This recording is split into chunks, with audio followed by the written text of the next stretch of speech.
Same leaders is able to provide specific insights into how satisfactorily the children are maturing in their faith. Attendance figures and the publisher of the curriculum purchased are widely known among church leaders, but those same leaders are rarely able to quote specific measures of children's spiritual growth.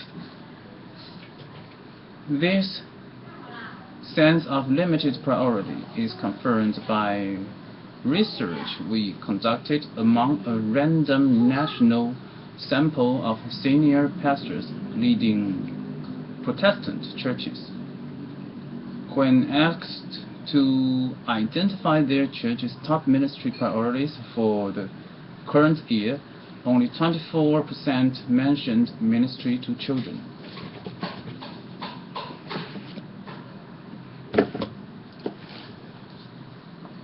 Ministry to children. The attention devoted to the children's ministry most frequently revolves around making sure there are teachers in place, rooms available, and a standardized curriculum ready to be used. I also have discovered that most churches are interested in acquiring a turnkey curriculum, resources that require minimal administration by the church, minimal preparation time by the teacher, minimal prior knowledge by the students, and the provision of all the ideas, materials, and directions needed to fill the entire class time. These issues are not solely related to church leadership. More than 2/3 of all Protestant churches admit that they struggle to recruit and retain adults who will serve as instructors and helpers in the classroom. Parents are the natural choice, but they are typically eager to drop off their kids so that they can enjoy some time. I've read this before. Some time for their own spiritual nourishment and a break from their kids. The adults who agree to serve in the classroom are often minimally qualified and barely trained for their duties. While they deserve sincere gratitude and admiration for willingly participation, many of them are ill-equipped to leave a lasting and positive spiritual imprint. What is imprint? On the children entrusted to them. Two of their often heard complaints are they do not believe they have been given the authority to institute the level of discipline sometimes called for, and they are not able to demand the depth of commitment that children and their parents need to make in order to see significant life change occur. What am I reading about? Without that mantle of authority, many of these volunteers lament, new words, that they feel as if they are engaging in church-sanctioned babysitting rather than spiritual transformation. Perhaps nothing makes the relative unimportance of children's ministry clearer than budget realities. In the average Protestant church, approximately 41% of the people who attend the church on a typical weekend are under the age of 18, and that figure jumps to nearly 50% if we include all of the young people involved in some type of church-based, faith-related activity on the church campus throughout the entire week. Yet, less than 50% of the average church ministry budget is allocated to that need. of the church's ministry. Precise figures are very difficult to develop since churches track their spending differently, and it is hard to allocate some facility and personnel cost appropriately.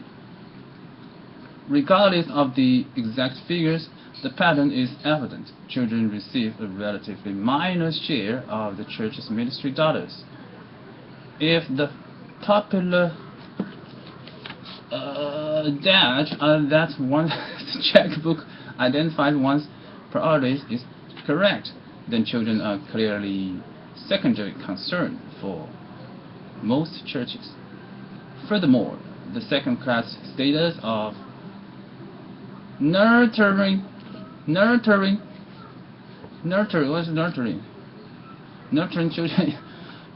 children is evident upon exploring how churches staff their ministry. In a small proportion of churches that have ministry personnel beyond the senior pastor, almost 20% of Protestant congregations have ministry staff other than support personnel, such as secretaries and administrative assistant. Hiring someone to direct children's ministries is often seen as a luxury rather than necessity. Assistant pastors, worship leaders, and pastors to teams, for example, youth pastors, are usually considered to be higher priorities than are individuals who focus primarily upon the needs of children. In most cases, other personnel, such as office assistant, maintenance workers, and professional subcontractors, for example, lawyers and accountants, also are brought onto the payroll long before a director of children's ministry is invited aboard. One of the more disturbing findings of my research has been that church leaders often view the children's ministry as a loss leader, a retail term used to describe the marketing of a product that loses money, but generates a sufficient payback through benefits.